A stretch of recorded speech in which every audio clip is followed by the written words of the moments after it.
ginnaaw bi ñu leen nuyoo di leen dalalaat ak jàmm ci seen bii di Leader TV di wax ni bu leen fàtte abonné gannaaw loolu ñu wax yéen ci revue de presse nag ñu ngi fay fekk stade dañ moom mi ngi fësal ñaari l'international sénégalais yi ñu gën ko xamee ci Sadio Mané mii nga xam ne ma nga jubali foofee sa Bayern ak Kalidou Koulibaly mii nga xam ne ma nga jubali foofee sa Chelsea sa Angleterre ba tey journal bi mi ngi bind naan Sadio Mané Kalidou Koulibaly mii comme ay seex ba tey journal bi ñu ngi fay fekk l'international sénégalais bii ñu gën ko xamee ci turu Bamba Dieng mii nekk foofee sa Olympique de Marseille gannaaw bi nga xamee ni ñoo ngi seen match préparation saison bi kii di Bamba Dieng démb seen match bi ñetti bii la dugal ba tey journal bi ñu ngi fay fekk moom mi ngi bind di fesal naan kii di Bamba Dieng est-ce que mooy attaquant bi gën a fort sa Olympique de Marseille ci saison bii ñu jëm ba tey journal bi ñu ngi fay fekk l'international sénégalais bii ñu gën ko xamee ci Idrissa Gana Gueye moom mii di Idrissa Gana Gueye nag ma nga jubale foofee sa Galatasaray moo tax kii di Mbaye Diagne ma ngi kiy rafetlu. ginnaaw stade dañuy dem record mi ngi fësal l'international sénégalais bi champion d'Afrique bii di Kalidou Koulibaly gannaaw mi nga xamee ne ma nga Londres googee di def visite médicale am journal mi ngi ñuy xamal naan kii di Kalidou Koulibaly visite médicale am bi jaar na yoon ba tey journal bi ñu ngi fay fekk Kalidou Koulibaly mii nga xam ne war na commencé ak Chelsea le 20 juillet bii ñu jëm ba tey journal bi ñu ngi fay fekk sunu gaynde yi jigéen yooyee nga xam ne war nañu tëddee Tunisie match de barrage di xëccoo benn place bi nga xam ne moo leen di permettre ñu qualifier sa coupe du monde jigéen ñoo ñee di am ba tey journal bi ñu ngi fay fekk sunu gaynde yu góor yi nga xam ne ñoo nga sa tournoi Afrique du Sud bi gannaaw bi nga xamee ne jàkkaarloo bii nga xam ne war nañ ko jàkkaarloo équipe bii di Zambie. ginnaaw record dañuy dem réew mi quotidien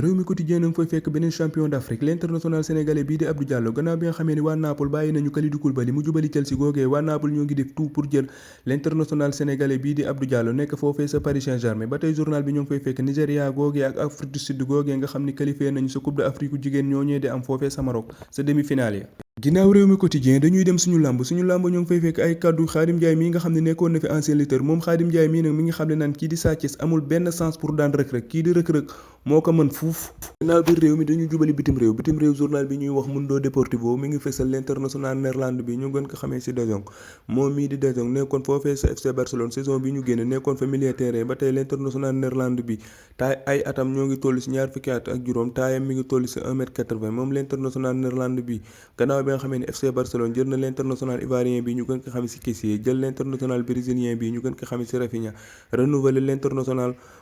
français bi ñu gën ko xamee ci Ousmane Dembélé moom mii di De Jong nag bu moytuwul mook FC Barcelone dinañu tàqalikoo gannaaw bi nga xamee ne Manchester United def ko bëgg moom mii di FC Barcelone ba tey journal bi mi ngi xamle naan bu moytuwul FC Barcelone dina ko bàyyi mu dem pour sakkanal xaalisam nga xam ne day préparer l'international polonais bii nga xam ne kenn xamul day ñëw wala day toog foofee sa Bayern ñu gën ko xamee ci Lewandowski ba tey journal bi ñoo ngi fiy fekk Ousmane Dembélé moomee nga xam ne mi ngi lëngoog dirigeant FC Barcelone boobu di reetaan gannaaw bi nga xamee ni li ñu sàkku woon ci Ousmane Dembélé def na ko renouveler contrat am ba 2024 bii ñu jëm